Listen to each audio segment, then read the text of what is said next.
shortly after the last paper came out. And it's just talking about where in the country people are getting their heart. And there's something called ADAPS, I think you mentioned a couple times today as well. And essentially it stands for AIDS Drug Assistant Programs, and it's where most patients with HIV who are eligible can get their medication for free.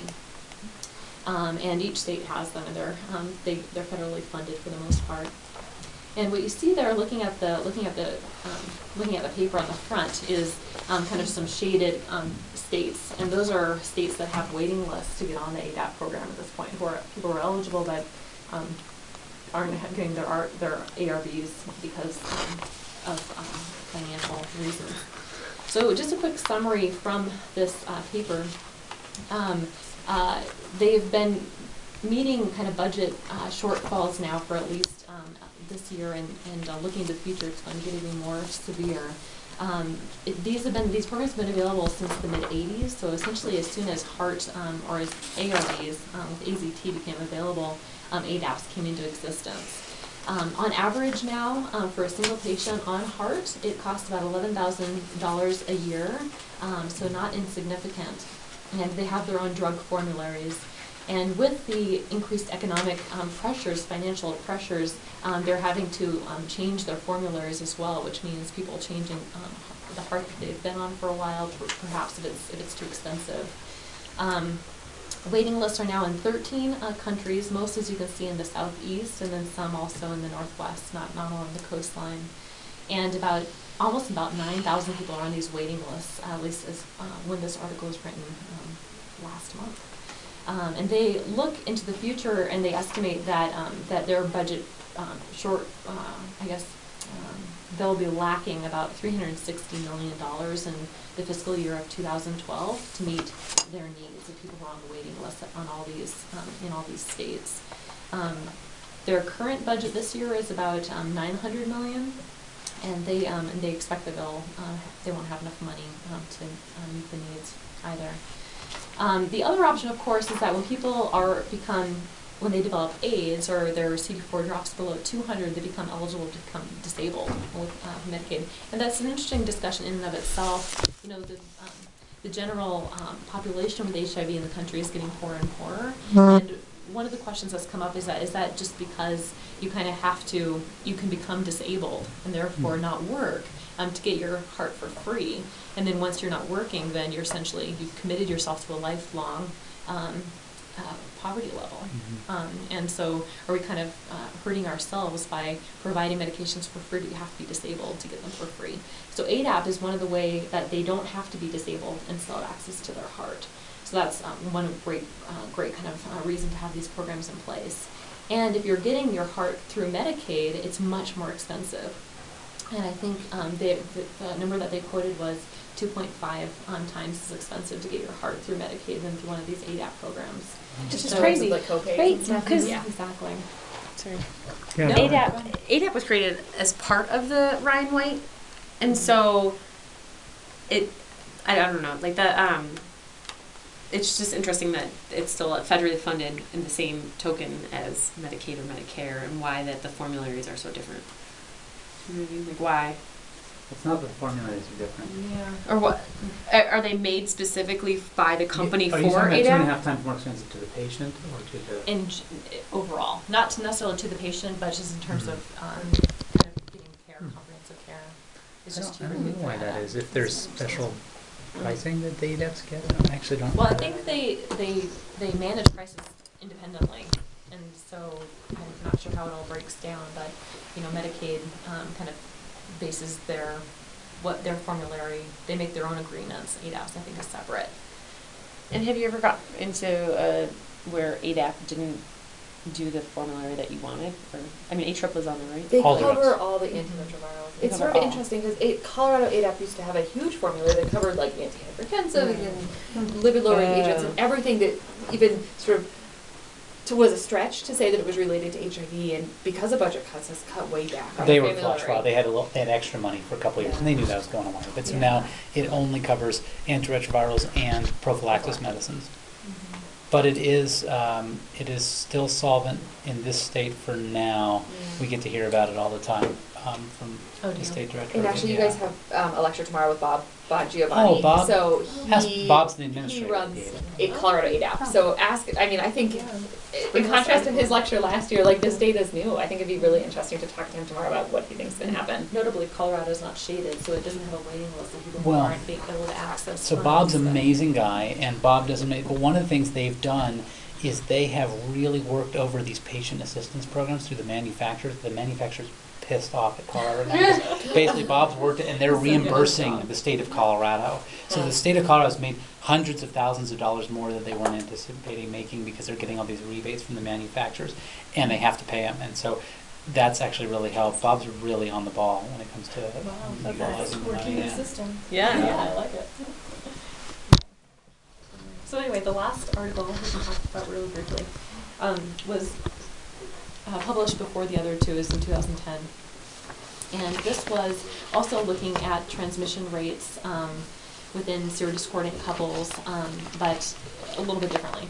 So you may or may not have heard about, so I know all these guys, Connie Seelam, they're all from UW. And so Connie Seelam did this huge trial, and it was a very, very disappointing trial about people who were co-infected with HIV and HSV. With the idea that if you treat the HSV, you can prevent transmission. So the idea, of course, had been that there's increased rates of transmission of HIV if people have open ulcers and genital ulcers. The idea is that the HIV can penetrate these lesions and more effectively transmit. And so perhaps if you give everyone acyclovir, people with known HSV, you'll have less genital lesions and then less HIV transmission. But that was a negative study, and it was hugely disappointing. And I also was at meetings with her, and very tearful. It was very, very disappointing. Tearful for the opposite reason. So this was so it was taken from that study, but so it was a prospective cohort analysis, but it was post hoc. So it was after all the data had been collected, and after the big negative trial had been published. It's essentially data mining to get other information out. And this was a very big trial in and of itself. So what they were looking at again was serodiscordant couples where they have HIV and HSV, and they were looking at a randomized placebo-controlled trial and looking at comparing couples where HAART was started earlier and when couples were started later. And they were also looking at genetically linked HIV transmission. So the HIVs, the index partner, the HIV positive partner also had HSV, and then the HIV negative partner, I believe, did not have HSV. That's how they broke that down. So at enrollment, everyone had a CD4 greater than 250, and per country guidelines, they started HAART after CD4 dropped below 250. And they were looking at, again, these linked HIV-1 transmissions. And comparing them with partnerships in which they were on HAART and when they were not on HAART. And then they did subgroup analyses to look at the CD4 count levels and see whether transmission was more likely to happen if CD4 counts were higher or lower, and then also looked at viral loads. Does that make sense? A little bit complicated. So the results were of this group, and they were looking at let's see, how many patients did they have? So let me see if I can find a flowchart here. So they had just over 3,000 patients participating, or couples, I should say. And of those, about 3,000, so you look at the second page, 2,094, the demographics. So they had 3,381 partnerships, and of those, in the follow-up time, they had 103 genetically linked HIV transmissions. And only one of those transmissions occurred in a partnership when the index partner was on HAART. So they kind of looked at the numbers and came up with the conclusion that there was a 92% reduction in transmission when the HIV positive partner was on HAART. And then they did, again, the subgroup analyses, and they found that the highest rates of transmissions occurred when the HIV positive partner has CD4 counts less than 200, or when the viral load was greater than 50,000. So all stuff that Meredith was talking about, higher CD4 counts, and also lower CD4 counts suggested that they were much sicker. So nothing that we didn't really know, but it dovetails really nicely with the paper that was just published earlier this year by Cohen. So the kind of coin term that came out of this was test and treat, which was along with treatment is prevention. And the other kind of conclusion that they came up with in this study that was a little bit different was they said, well, maybe we should, in terms of deciding who goes on HART and who doesn't, we should look at viral load because that was so closely associated with transmission. You probably don't have the resources to put all serodiscordant couples on, the index part at least, on HART, so maybe we should look at the viral load and CD4 count of those who are sicker or have higher viral loads, more at risk for transmitting the virus. Maybe we should treat them preferentially, which hasn't really, happened. Got much press either. But, or too much press. But it was a very interesting study. Yeah, I think it's interesting, like in the Cohen study, really transmission was not related to CD4 count so much. I mean, the majority of transmissions occurred in people with the higher CD4 counts, even though there's a slightly increased risk. I mean, it's about viral load, right? I think we know that. I think your analogy was really good, that basically the CD4 count is about your health, the viral load is about everybody else's, or about at least your transmission risk. And I think that's really, you know, Well, their own patients would understand that is another question. well, I think it's interesting because I don't know if this comes up with you, Jennifer, but I find that before people are on medicines, I concentrate on the CD4 count as the most important test, and that's what I'm following when they're not on medicines. Once they're on medicines, I really don't care what the CD4 count is.